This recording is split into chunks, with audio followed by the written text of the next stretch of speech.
Hey folks, today I'm going to show you how to put the swinger hangers into the spur band. This is one of the places that I have the most trouble with. I don't like welding them, get a lot of splatter on my spurs and sometimes pits. I don't TIG weld because I have a pacemaker. But anyway, I rivet or brad my swinger hangers in always. And it's pretty difficult sometimes for me, but I thought I would show the procedure that I do. There's a lot of spur makers out there. They have a lot of different ideas, and they probably do it totally different from me. They may have better ideas, so I encourage you to explore all the ideas that are out there. But this is the way I was taught, and I'm going to show you how I do it. So stay tuned.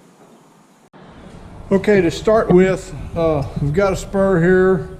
You want to make sure your spur is cleaned up nice.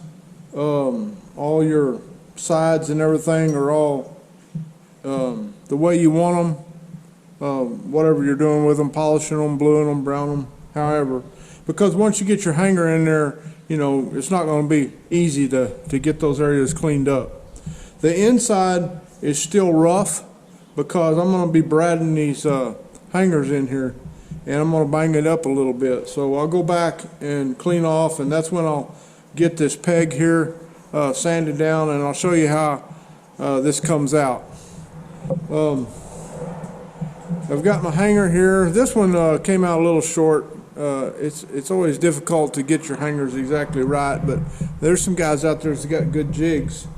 Anyway, you want to put them in here, and you want to make sure the corners of these hangers are squared off real well, because in the design spur that I make and the way I was taught, I want these hangers to go all the way up against the metal. You can see here I have a 45 here at the bottom of the slot. That will allow my swingers to turn back and forth, even with this all the way up against it. It makes for to where you don't see no gap under the swinger, and it just makes for a nicer spur. Anyway, I get these hammered in here good.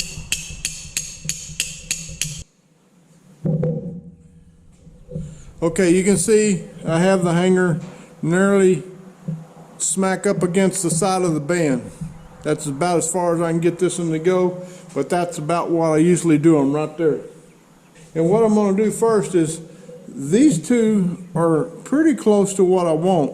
What I'm going to do is I'm going to grind this one down with a grinder just a little bit more, because it's sticking up a little high there. And this one is about like I want it for now, before I start bradding on it. But this one's a little bit high. So I'm going to go over here to my grinder, and I'm going to grind that down a little bit. And then what we're going to do is we're going to take some blue tape, and we're going to cover around this thing.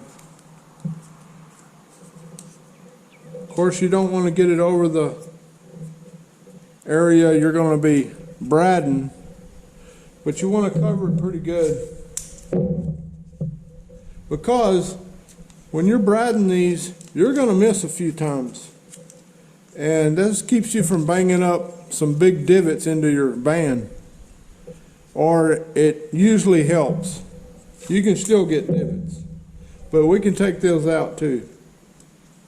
Anyway, I cover it up real good like that, but I still allow room there for these to be bradded down. Got one little spot here I want to cover like that. And I don't worry about right here, because I'm going to be bradding this on top of a piece of brass, and it doesn't usually scar that up too bad. Okay, I got that one done. And what I'm going to do is I'm going to go ahead and tape this one up too, although I'm not putting this in there right now. I'm going to tape this one up too, because as I'm hitting this, I don't want to hit some of this up here. So we're going to go ahead and tape it up too. Right there. You also want to check your countersinks. Make sure in the process of bending your band and all that, they haven't gotten straightened out or not deep enough. And if they have, you can just kind of countersink them. You can still get in here a little bit.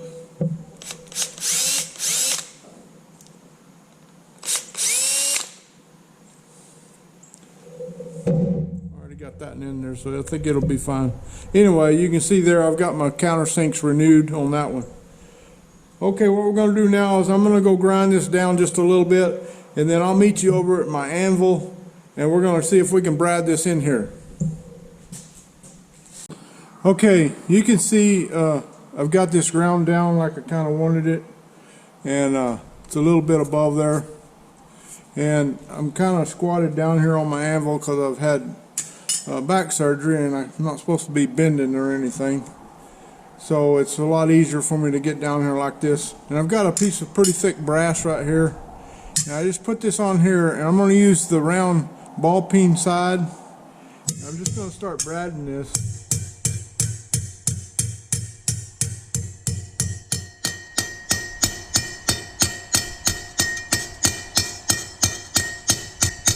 And you want to mushroom it out into that countersink.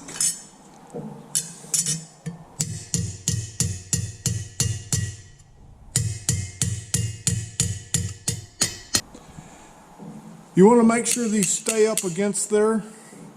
As you're bradding, if this was a real kind of a loose fit, they'll kind of try to back out on you, you know, from the bouncing and stuff. So always make sure they're staying up against there, and just keep bradding them.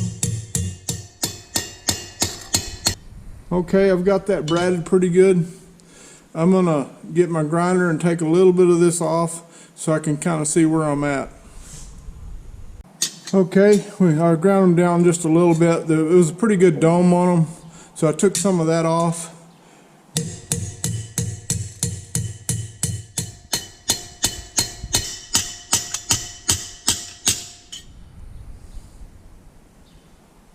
And I think that'll do it. We got that one braided there.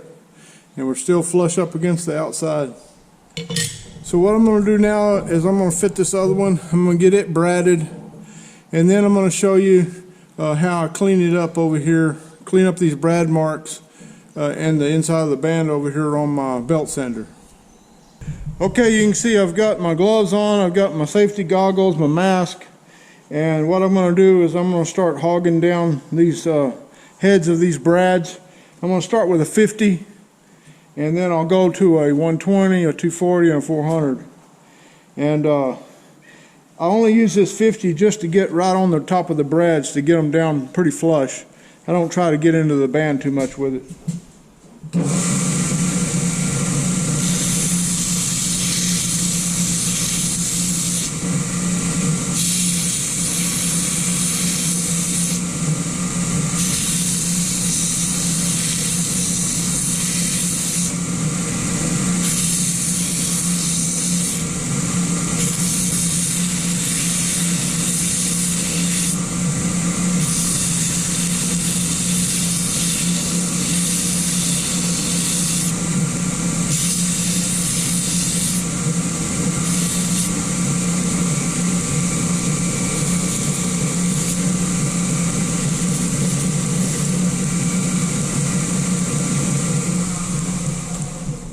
Okay, you can see the 50 took down those brads pretty well on both sides, and I'll hit this rivet back here a little bit.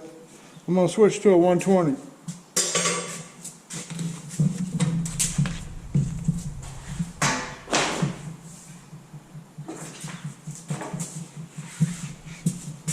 If you're interested in a belt sander like this, I've got a video on my channel that shows how to make it.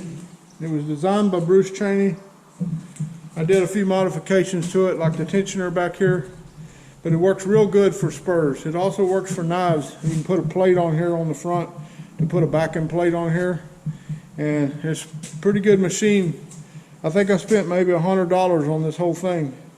I'm sure it costs a little more than that now, but anyway, it's all I ever needed. So.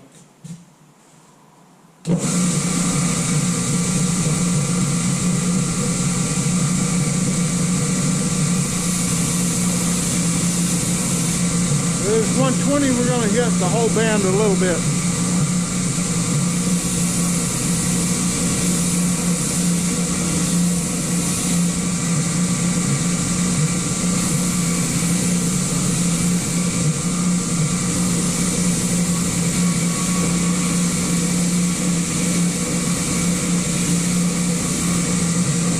Mainly trying to take out the scratches left from the 50 and some of the other fabrication.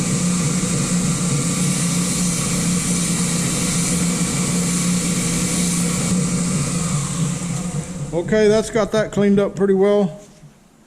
We're going to go to a 240.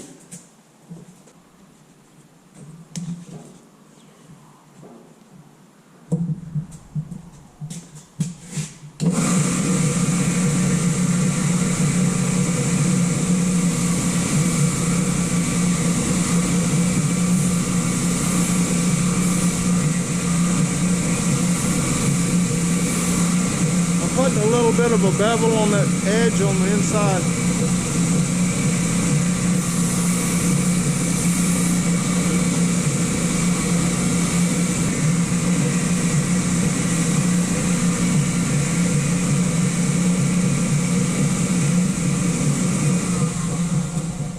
Okay, it's looking a lot better. You can't hardly see the brads anymore.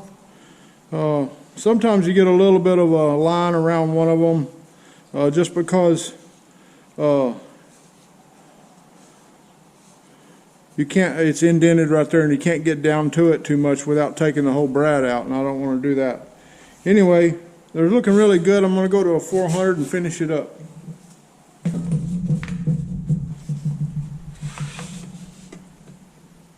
This 400 is an X paper, and it's pretty flexible, and it works real good for inside of the bands.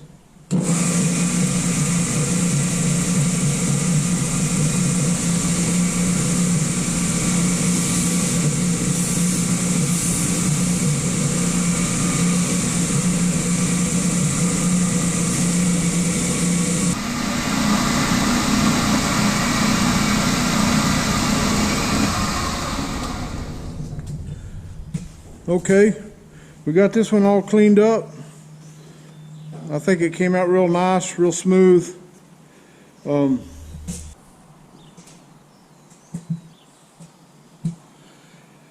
Anyway, like I was saying, this one came out real nice, real smooth. We've got these, you can see how these hangers are right up against the band. And if it wasn't for this 45 in here, our swingers wouldn't turn. But they'll turn on this. And because I did put the 45s in there. Anyway, it makes your swingers stay right above the band because they offset a little bit. So they'll be right even with the inside of the band almost. And it makes for a real comfortable spur in my opinion. But anyway, this is the way I was taught to do it. And I just wanted to show y'all how bradding these in makes for a pretty clean spur instead of welding them. But welding is okay too. So y'all do it the way you want. I'm just trying to show you some tips. Thanks for joining me. I look forward to you subscribing to my channel. I've got lots of videos. I try to show every aspect of each and everything, and I appreciate you tuning in. See y'all next time.